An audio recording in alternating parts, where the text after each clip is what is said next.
Il y a quelques jours, je discute avec un prospect et il me raconte cette histoire qu'il propose en fait son brief de création de vidéo à deux agences différentes et il reçoit deux devis, un à 2000 € et l'autre à 20 000. Et forcément, du coup, il comprend pas pourquoi. Et du coup, il y a de la méfiance qui s'installe, etc. Et finalement, il fait pas le film. Tant mieux pour nous parce que du coup, c'est comme ça qu'on le rencontre. Je lui explique donc qu'en fait, un tarif de vidéo, ça dépend de très nombreux paramètres et que si à la prise de brief, t'as pas posé les bonnes questions, forcément, tu te retrouves avec des tarifs qui n'ont rien à voir avec ce que tu avais estimé avec ton projet. Donc dans cette vidéo, ce qu'on va voir ensemble, c'est les différents éléments qui constituent et qui forment le tarif d'une vidéo pour que, voilà, soit vous, vidéastes, vous puissiez plus facilement discuter avec vos prospects et proposer un chiffrage qui correspond aux attentes, ou soit vous, clients, vous puissiez comprendre voilà, comment ça marche et pourquoi est-ce qu'on chiffre ce qu'on chiffre. Et pour voir ça ensemble, je pense qu'on va se caler dans le studio, on va se faire un petit setup un peu sympa, on va se faire couler un café, et puis voilà, c'est parti.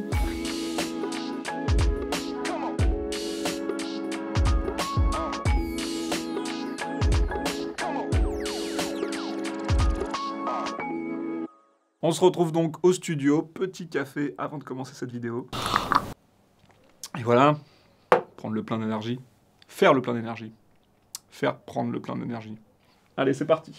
Donc on va voir ensemble, on a 6 points à voir ensemble pour voir ce qui constitue le tarif d'une vidéo.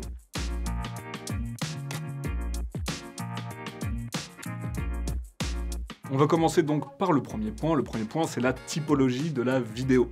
Effectivement, si tu vas faire une grosse vidéo corporate ou une petite interview d'un client, par exemple, tu vas pas du tout mettre le même moyen. Ce qu'il faut se dire, surtout, c'est que si on met beaucoup de moyens dans la forme, c'est surtout pour pouvoir attirer l'attention du spectateur et pour pouvoir effectivement faire un petit peu le buzz, ou en tout cas essayer d'avoir la vidéo la plus virale possible. Donc en gros, ce qu'il faut retenir, c'est que quand le fond prime sur la forme, et ben c'est à ce moment-là qu'effectivement tu peux mettre moins de moyens dans ta vidéo, rester plus simple.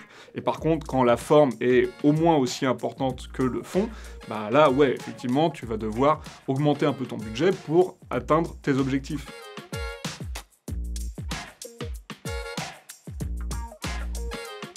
Le deuxième point, ça va être la qualité de vidéo souhaitée.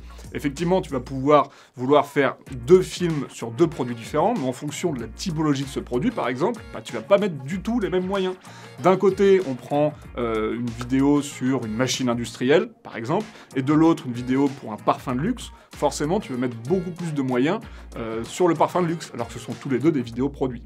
Mais en fonction de l'univers de ton produit et également du retour sur investissement que tu souhaites avoir, forcément, tu mets pas du tout les mêmes moyens. Pour ton spot sur du matériel industriel, tu vas pouvoir tourner avec 2-3 techniciens, tu vas pouvoir tourner en DSLR sans trop de soucis, tu vas pas avoir besoin d'énormément de matériel, et au contraire, pour ton spot sur un parfum, tu dois sortir de la grosse caméra, il y a 10 personnes sur le plateau au minimum, il faut 3-4 jours de tournage, donc bref, forcément, ça alourdit la facture.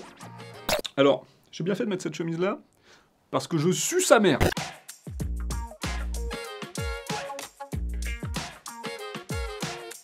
Le troisième point qui peut faire évoluer le prix de ta vidéo, ça va être les besoins spécifiques. Là, c'est tout simple. Si tu as besoin d'avoir une voix off, par exemple, ou d'avoir du drone, forcément, c'est des choses qu'il faut rajouter sur le devis qui font évoluer ton budget. Mais c'est pas forcément du luxe. Typiquement, si tu bosses pour de l'immobilier, ne pas sortir de drone, c'est juste inconcevable, tu vois. Parce que tu as besoin de montrer le produit, tout simplement. Et quand ton produit, c'est des bâtiments, faut mieux avoir un drone.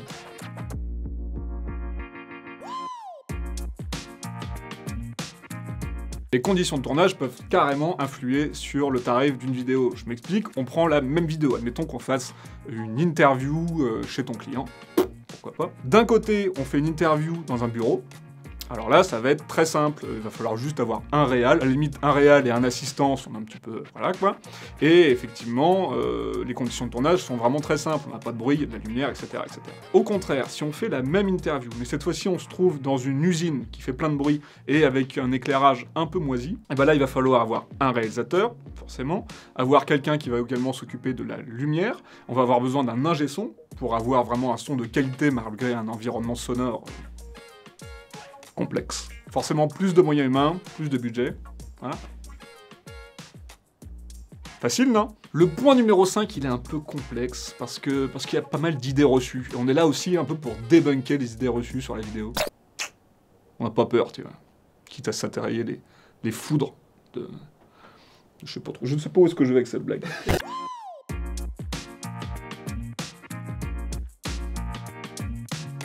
Est-ce que la durée du film va impacter le prix de la vidéo? Est-ce que, par exemple, un film de 10 minutes vaut plus cher qu'un film de 2 minutes ou 30 secondes?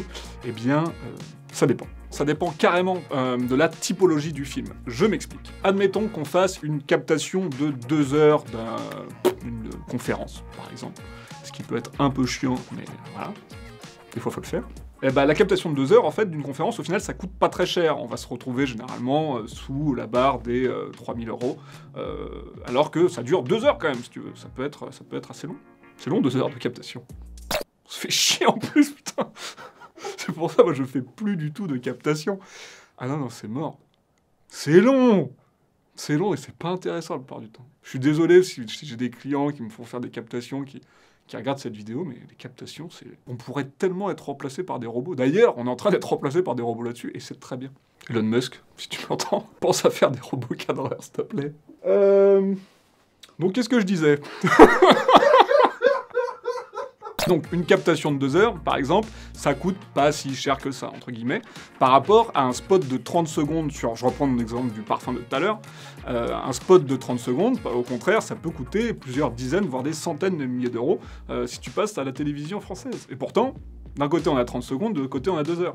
Donc effectivement, la durée d'une vidéo n'impacte pas directement le prix. Par contre, sur une même typologie de vidéo, je reprends l'exemple de la super captation, si on fait une captation de 2 heures et une captation d'1 heure, effectivement, la captation de 2 heures va coûter plus cher que celle d'1 heure, mais sur une même typologie de vidéo. Ce qui compte plus, c'est la typologie, et ensuite, la durée. Là, on a débunké des idées reçues, on n'hésite pas à s'engager. C'est normal que le point numéro 6 s'appelle numéro 7. J'ai un assistant pas très... Enfin bref.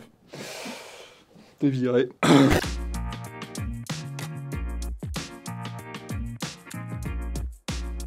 Le dernier point, et le plus important, ça va être la diversité des lieux, la diversité des images. Plus on va vouloir tourner d'images différentes, donc potentiellement sur des lieux différents, plus la durée du tournage va s'allonger, plus on va tourner de rush, donc plus on aura en plus de montage. Bref, plus tu veux avoir d'images différentes, plus tu allonges la durée de toute ta production, et donc forcément, plus ça coûte cher. Ce qu'il faut bien comprendre, c'est qu'à chaque fois qu'on va sur un lieu différent, il faut installer le matériel, faire le tournage, désinstaller le matériel, se déplacer sur le lieu numéro 2, réinstaller le matériel, tourner, etc., etc.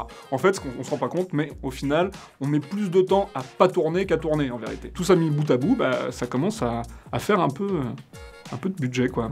Et c'est même vrai en motion design, quand il n'y a pas de tournage. Parce que chaque lieu différent, chaque décor différent, chaque animation différente, bah, c'est une nouvelle création à chaque fois. Donc tout ça, ça prend aussi du temps. Donc quoi qu'il arrive, plus tu vas vouloir de diversité d'images, plus tu vas gonfler ton budget. C'est tout simple. Pour terminer, ce qu'il faut retenir, c'est qu'effectivement, budgétiser un film, ça dépend de nombreux facteurs. Le mieux, c'est d'en parler directement avec votre presta. Et si vous êtes vidéaste, bah, le mieux, c'est d'apprendre à faire ça, effectivement. C'est pas forcément simple quand on démarre dans la vidéo de budgétiser. Je pense que c'est un des trucs les plus chauds à faire, en fait. Et notamment, par exemple, le temps de post-production. C'est un truc hyper dur à prévoir. Ça te fait vraiment qu'avec l'expérience que tu pourras réussir à trouver le bon prix pour tout ça. Et à force de faire des erreurs, voilà. Des fois, bah, tu budgétises bien en dessous et tu te retrouves à bosser 3 fois plus que ce que tu avais prévu. Et c'est assez rare, en fait, que tu budgétises bien trop. Non, ça, généralement, ça se passe pas comme ça du tout. Donc non, tu vas bosser pour rien. Mais c'est pas grave, tu vas apprendre. Cette vidéo est terminée, j'espère qu'elle t'a plu. Si tu veux plus de contenu de ce genre, tu t'abonnes, tu mets la petite cloche.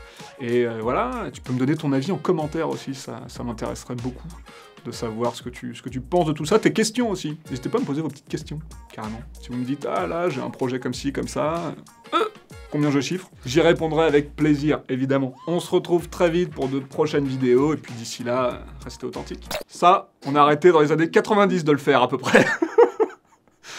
À peu près. Donc là, je peux continuer à parler comme ça pour atteindre les fameuses 10 minutes du référencement. Watch time, mon pote. Watch time, watch time. Non, restez authentique et bisous.